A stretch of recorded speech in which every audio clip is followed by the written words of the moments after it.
Hello and welcome to Inbox. I'm Nina Ulbrich. Our first story explores the future of mobile technology and how it will transform the way we see life. What was reserved for science fiction has become a reality for smartphone users, as they're given the ability to experience the digital and real world at the same time. 3D catalogs, interactive paintings, magazine models who come to life are just a portion of what's to come. About time or information overload? You decide.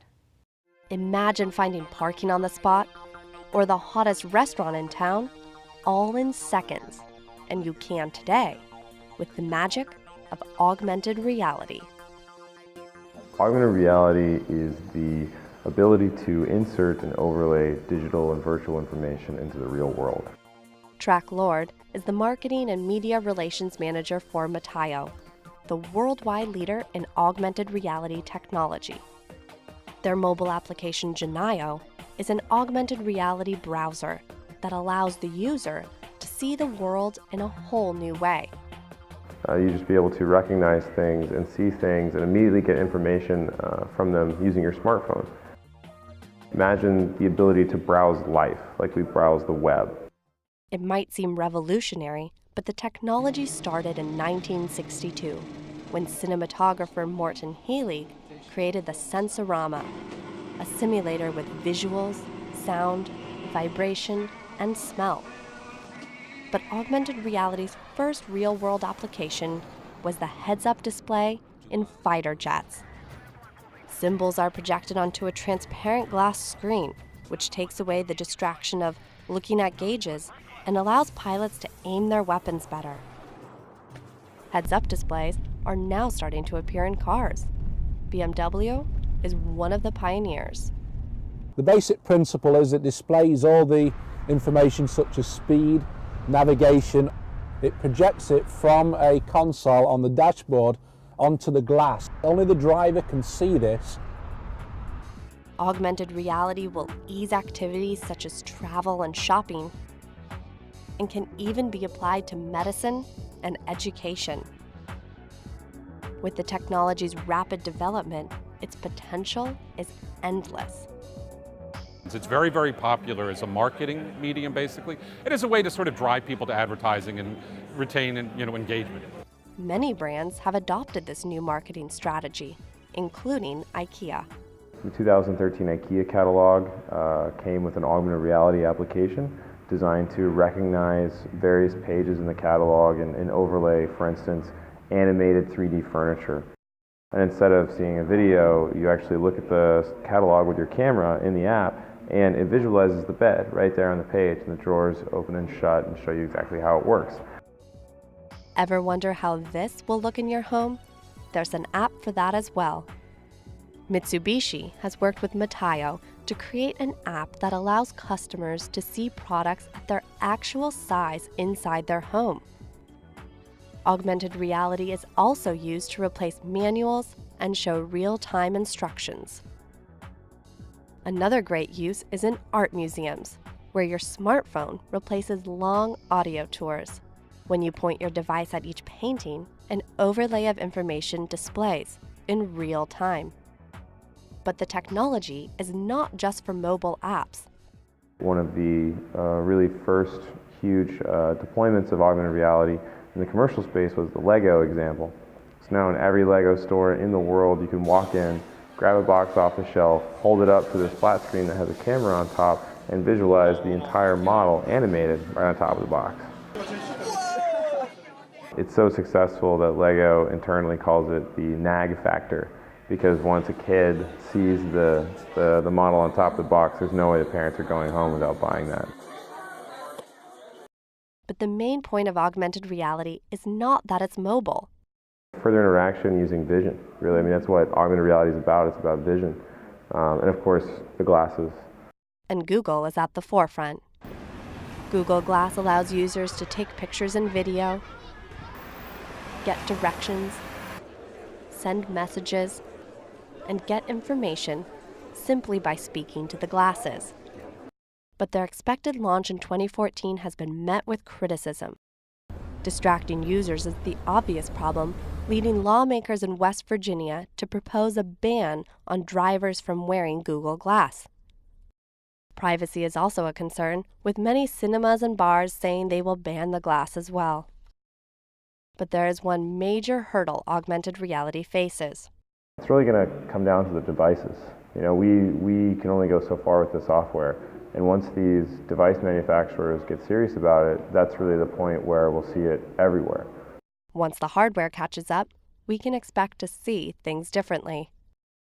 It's really about what we call the augmented city.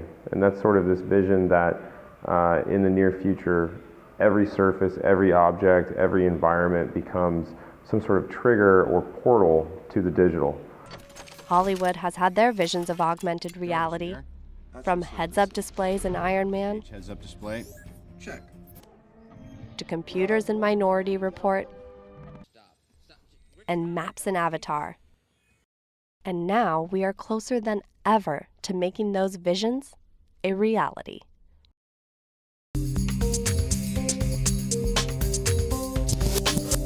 They're discovering something from the childhood past that they get to relive, or they're seeing something that they've never seen before, and they're just, it's like you get to scamper throughout the arcade and play what catches your eye.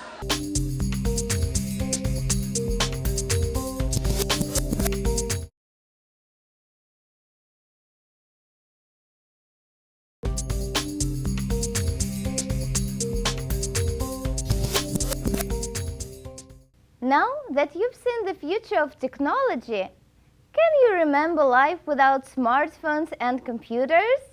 Before video game console, there was an arcade. We will take you to San Francisco's Fisherman's Wharf, where we've uncovered a massive collection of coin-operated machines from nearly every decade of the past century. This arcade has something for everyone, so whether you're 9 or 90, its nostalgia is undeniable. This is Musée Mechanique, a hands-on, coin-operated, vintage arcade. Anyone old enough to remember penny arcades will get a wave of nostalgia from what they see here. Marionettes with happy feet, fortune tellers, all dioramas of executions and opium dance.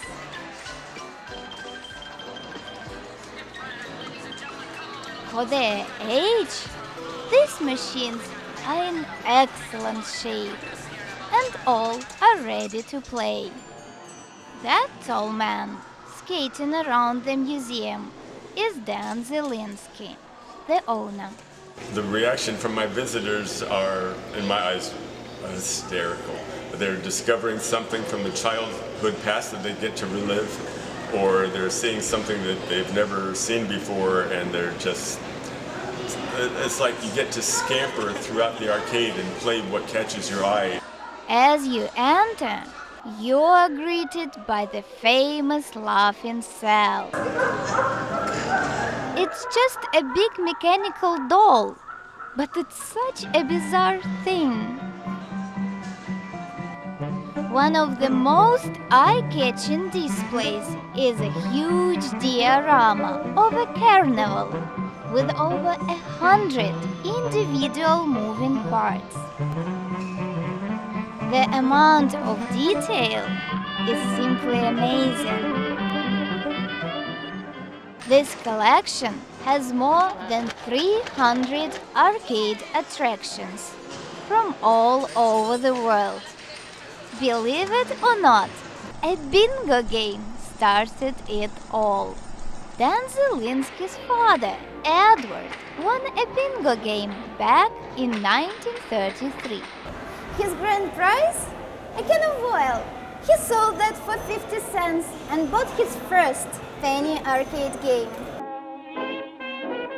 Back in the 1930s, coin arcades were just as common as cell phones today. They were everywhere, in restaurants, cafes, pharmacies, even gas stations.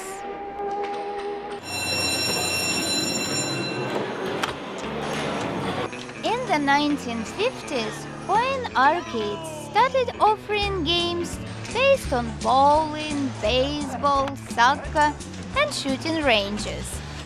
Zelinsky's collection has them all. Dan doesn't know how much his collection is worth today, and it's not for sale. Unlike most penny arcade collections, which are closed to the public, Dan's is open, just like his father insisted. My dad decided to make this a private collection open to the public because he wanted as many people as possible to enjoy and have as much fun with the machines as he and the rest of his friends were having. So the general public could just come in and enjoy it, and he found it completely intriguing to watch people pushing buttons and interacting with the machines physically, because you physically have to interact with these machines to get them to function. What began with father and son is now in its third generation.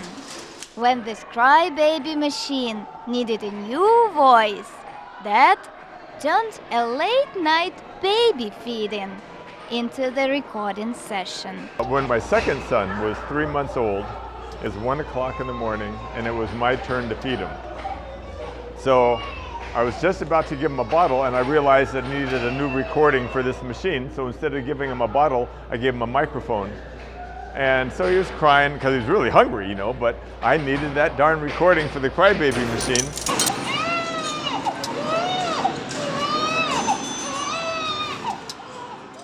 And each game here has its own history.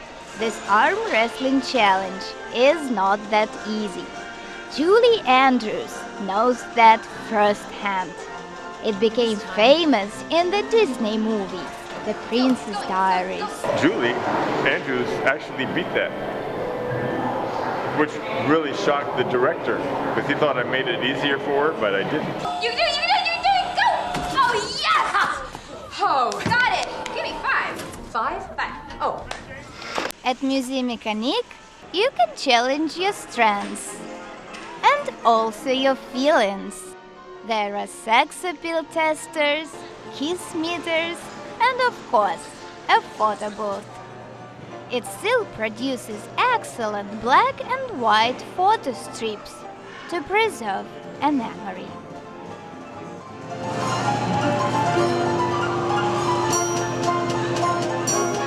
Another classic, mechanical musical instruments.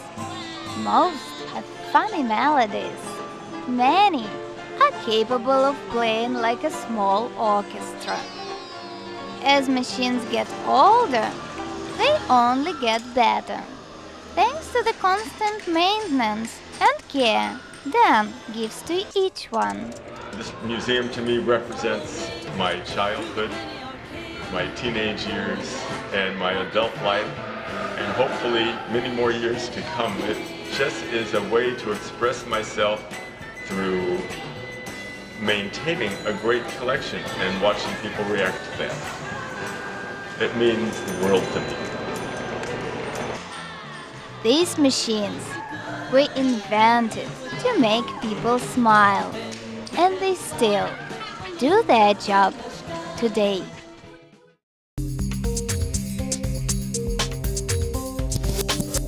It was the great push that was implemented by General Dwight D. Eisenhower. And he said, let's build them faster than the German U-boats can sink them.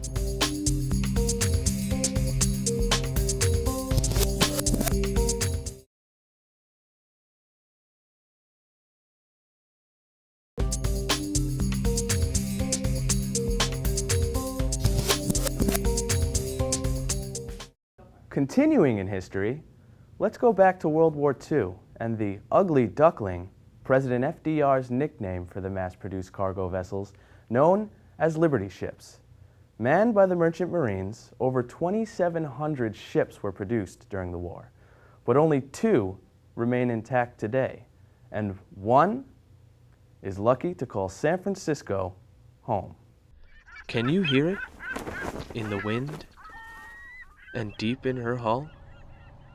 Those are the echoes of wartime crossings, of the great oceans, and of her brave crews who served their nation proudly. Listen closely, and you too will hear her song. We're the merchant marine, and we sail across the sea as the U-boats torpedoes hunt for hulls that they can reach. The SS Jeremiah O'Brien is a survivor, a World War II veteran who carried America to victory. And at 70 years old, she is one of just 2 Liberty ships to still be afloat today. Built fast and cheaply, she is lasting evidence of a time when America's industrial output was unequaled.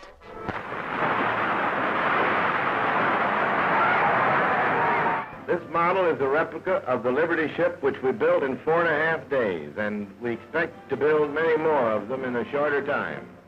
Allie Whalen, ship assistant on the O'Brien Memorial and Museum, recalls the efficiency of wartime production. It was the great push that was implemented by General Dwight D. Eisenhower. And he said, let's build them faster than the German U-boats can sink them. So in all told, they built 2,750 plus of these exact ships. But with the majority of American men serving in the war, the government turned to an unlikely shipbuilder, women, trading bonnets for overalls. All the day long, where the rain or shine, she's a part of the assembly line. She's making history, working for victory, Rosie. The riveter keeps the shot. Women labored on the assembly line to produce Liberty ships, to carry their husbands to battle, which served as many's final voyage. Ship's docent, Angelo Damati, remembers the O'Brien's role in the Battle of D-Day, June 6, 1944. She was in England when the invasion started. She became a troop ship. She went back and forth between England and Normandy 11 times, each time carrying between 300 and 400 soldiers. And we may not have won the war if it weren't for the brave men who manned these Liberty ships, the Merchant Marines. Paradise Street, way, hey, blow the man down, a pretty young damsel I chanced for to meet. They were civilian volunteers whose casualties were 3 times greater than the armed forces. It was one of the nation's most dangerous jobs, and their role in the victory was nearly forgotten. In peacetime, the Jeremiah O'Brien was relegated to storage in a mothball fleet. She languished while almost all of her sister ships were sold for scrap. Until 1976, when she was plucked from an almost certain extinction and made the centerpiece of a national memorial. To sail and preserve history for future generations, and to specifically remember the Merchant Marines and the Naval Armed Guards. So we sail her in memory of them. Open to the public since 1980, her ship-shape condition today is due in large part to the ship's volunteers. A large portion of our volunteers are sailors. We use all these old sailing techniques, and they are the people who actually understand how to use them. One of those old salts is Tony Cahill. Tony is an everyday warrior. He's a very special gentleman. He can splice metal wire, and that in and of itself is a dying art. Apparently I'm the only guy that knows how to do this. So there's a lot of specialized talents that are here, and people come aboard to use those talents. Thanks to their hard work, the O'Brien still slips from her dock to sail the bay 4 to 6 times a year. O'Brien's not just a star on the sea, but off of it as well.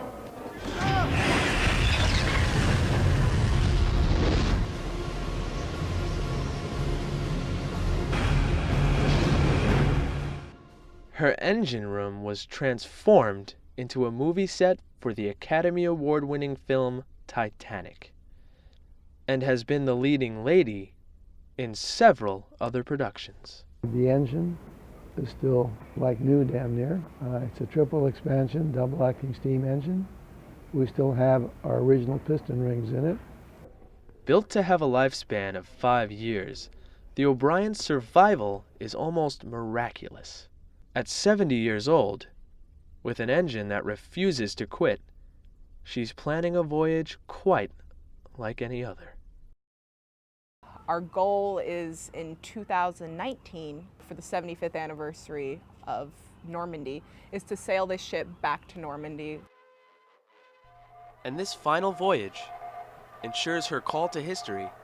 This is SS Jeremiah O'Brien, San Francisco. Will not be silenced.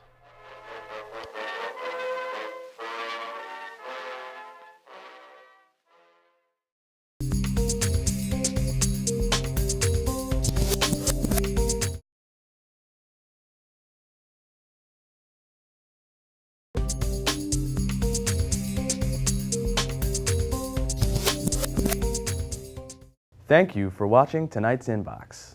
I'm Mike Scano, and good night.